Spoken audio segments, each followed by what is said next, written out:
It's the Wine Country Saturday soundtrack. I'm Big Rick Stewart. I saw this story and I thought I'd share this with you. This actually comes from Allstate, the insurance company. Allstate finds Hawaii, Minnesota, and Washington are home to America's safest drivers. Now, I'm going to tell you the California cities on the list. There's a whole bunch of them, and a whole bunch of them are at the bottom of the top 100. They say that there are lots of places where there are safe drivers not too far away from us. Drivers are easier on the brakes in the Midwest. They move at safer speeds in the Northeast and the Pacific Northwest, and drivers keep their eyes on the road more on the West Coast. They mentioned San Jose, San Diego, and San Francisco is where phone use is found to be less. I don't know how they get all these stats or where they come from, but whatever. All right.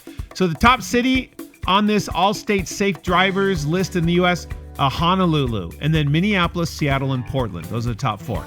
California cities on the list. San Francisco does the best. They're at number 29. My theory on that is the traffic is so bad that you can't speed. There's no way. You're stuck in slow and go traffic. All right. Number 29. Number 51, San Jose. 66, Sacramento.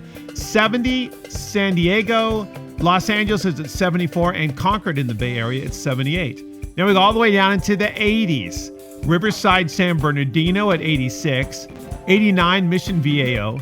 And now we're into the 90s. Not doing so well. Be careful if you're driving in Stockton at 96, Fresno 97, Temecula 98. Wow. Almost the worst on the list. The worst on the list, by the way, number 100, Albuquerque, New Mexico. All right. I don't know how they keep track of these things. Is this kind of like too weird that they know all this data? Anyway, drive safe. I'm Big Rick Stewart. Put down the phone. It's the Wine Country Saturday soundtrack at 99.3 The Vine.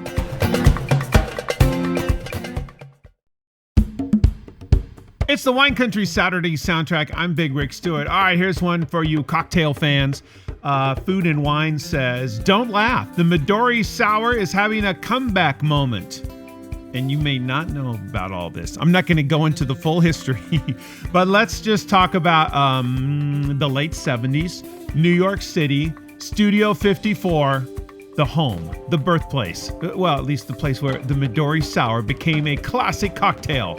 Disco and, glittery stuff and all that. All right. So from that generation, which, you may not have been part of, and believe me, that's fine, to now, you can have one of these. It's a melon liqueur, and it is a green, and it's just kind of one of those things. Similar in structure to an amaretto sour, a real simple cocktail, and it's kind of delicious, and a little ice and club soda in the mix, and it's kind of refreshing when it's hot and warm. And if you're a young bartender, you may not have made many. If you are not a young bartender, you probably made a whole lot of these. All right, but it's pretty simple to make, actually. And it's pretty delicious, I gotta say. Although sours aren't really my pick, but I think if it was a hot enough day, I would go for this. 1 ounce Midori, 1 ounce vodka, half an ounce lemon, half an ounce lime juice. And then you put those into a shaker, shake it up, filled with ice. Shake it up 10 to 15 seconds to get it nice and cold. Pour it into a nice tall glass. Add some soda water to top, a lemon wheel for garnish, and there you go. Now, the disco clothes and the revolving disco ball and the lights and everything else that went along with it, that is optional. That's like a whole extra thing. But the Midori Sour, give it a try. It's something you can easily make at home as well. Put on your favorite disco tunes if you want. I'm Big Rick Stewart. It's the Wine Country Saturday soundtrack. Cheers at 99.3 The Vine. It's the Wine Country Saturday soundtrack. I'm Big Rick Stewart. Here is a headline that totally got my attention. It probably would get your attention too. It was over at CNET. Here's how much an oven heats up my kitchen versus an air fryer. All right, you got to figure that, an air fryer a little bit, an oven a little bit more. But exactly how much? All right, well, this is a reporter for CNET in New York City. They say in a small kitchen, and they were making chicken thighs, and they had an air fryer and a fairly modern, less than 4-year-old wall oven. All right, so that's what we're dealing with here. They ran this at 375 degrees. The recipe called for 30 minutes in the oven and a little bit less time, 20 minutes in the air fryer. All right. So what are the results? I mean, we're talking about scientific. Okay, maybe not that scientific, but kind of sort of scientific results by somebody who finally measured this. Midway through the recipes, this is 15 minutes, the oven raised the temperature of their kitchen by 15 degrees. All right, so that's midway through the oven recipe. How about the air fryer? After 10 minutes of cooking with the air fryer on 375, the temperature in the kitchen had gone up by only 5 degrees. 15 degrees or 5 degrees. I mean, if your kitchen's already at 80 degrees because it's a hot day, that's kind of a big difference, right? They say not only did the air fryer cause less of a temperature spike, but they only needed to have it running for roughly 20 minutes with 1 minute of preheat time. And as we all know, ovens take a little longer to preheat. The oven took 30 minutes to cook the chicken and 6 minutes to preheat. So there you go. A win for the air fryer by a large margin. And I also read a recent article that said air fryers are the best way to make hot dogs. Guess what I don't have among all the goofy things in my kitchen? I don't have an air fryer. All right, maybe I gotta check in on these. I don't think they cost that much these days. Don't be heating up your kitchen. I'm Big Rick Stewart. It's the Wine Country Saturday soundtrack at 99.3 The Vine. I'm Big Rick Stewart. It's the Wine Country Saturday soundtrack. Saw this over at the Rob Report. Ryan Seacrest. There's a little history in the Bay Area. He did a little radio here. Gone on to do many other things. He is selling his California wine country estate. It is on the market for $22 million. Rob Report says he's had this for almost 4 years. The Wall Street Journal says that it's a picturesque 40-acre spread. And it's described this way. All around, you can experience the quiet, subtle sounds of nature while being just a few minutes from Meadowood Resort, the Napa Valley Reserve, and downtown St. Helena. So if you've ever been in downtown St. Helena, you see this guy walking around, you're like, man, that guy looks like Ryan Seacrest. They say he paid $14 million for it back in September 2020. It has an 8,650 square foot modern Tuscan-style main home. Oh yeah, but wait, there's more, of course. It has 3 bedrooms, 4 baths, along with several other buildings, all resting on 40 acres of land with a vineyard, valley floor, and mountain vistas for you to sit and enjoy. The living room has a stone fireplace and a 1980s bar imported from Italy. Or is it an 1890s bar? I don't know. Why would you import a 1980s bar from Italy? I don't know. You're Ryan Seacrest. You can do anything you want. Other highlights include a posh primary suite with an office, luxury bath, private terrace, as well as a library, gallery, a TV room, a wine cellar, exercise space, and a garden prep room. Outdoors, olive trees with a big courtyard for entertaining, bocce ball court, a heated infinity edge pool and spa with a 900 square foot pool house, a wet bar, a full bath, and a 1,200 square foot Napa-style guest cottage.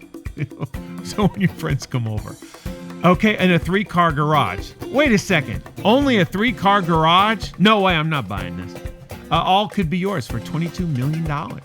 Check your local listings. I'm Big Rick Stewart. It's the Wine Country Saturday soundtrack at 99.3 The Vine. It's the Wine Country Saturday soundtrack. Hey, does the word free get your attention? Yay, free. I love free stuff, right? Well, here's something free.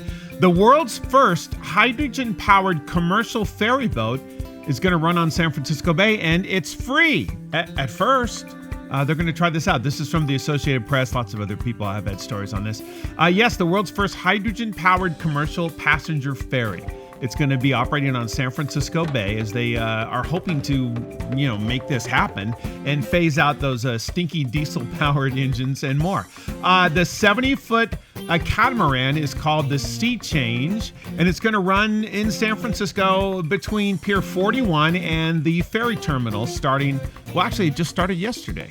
That's pretty good.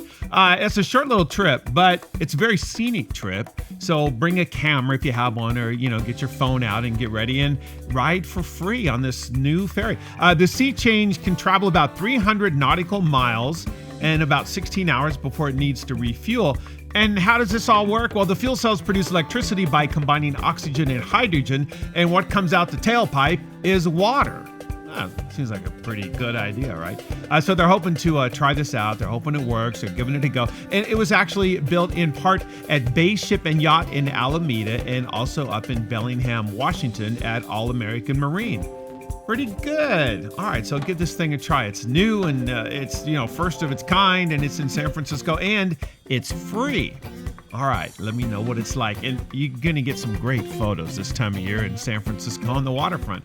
I'm Big Rick Stewart. It's the Wine Country Saturday soundtrack at 99.3 The Vine.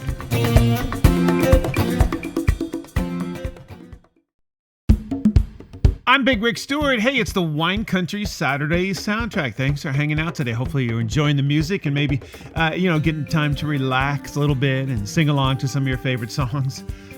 Here's a story. I hope this doesn't stress you out. Anxiety, how forcing yourself to chill out can lead to Stresslaxing. There's a new word, right?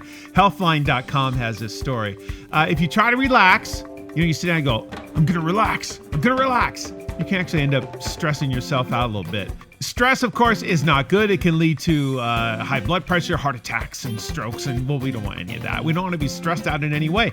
The term refers to the phenomena or experience of people who are in an anxious or stressed state, trying to calm down and feel more relaxed by forcing them to take a break or unwind, says Dr. Michael Sharippa, a psychiatrist and podcast host.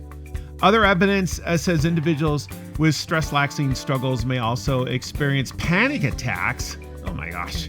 In addition to stress and anxiety. All right, so what can you do? Well, what causes it first? It kind of is like the end of the 5 o'clock workday. It doesn't happen anymore, right? I mean, work doesn't end at 5. It might end at 6 or 7. And then you take it home and you're checking emails and maybe you're working from home and then you work all the time. And you have to figure out how to set boundaries between work and home life. You can try some 5-minute easy meditations. And you can also focus on a done list rather than a to-do list. I'm totally have this issue because when I try to calm down, I just start thinking about a million things. I find that if I'm doing something, I am less stressed, like actually doing something, whether it's, some physical activity or a hobby or reading or something like that, something to get my mind focused on things, because otherwise I get stress-laxed. We don't want that. We want to hang out together every Saturday right here on the Wine Country Saturday soundtrack at 99.3 The Vine.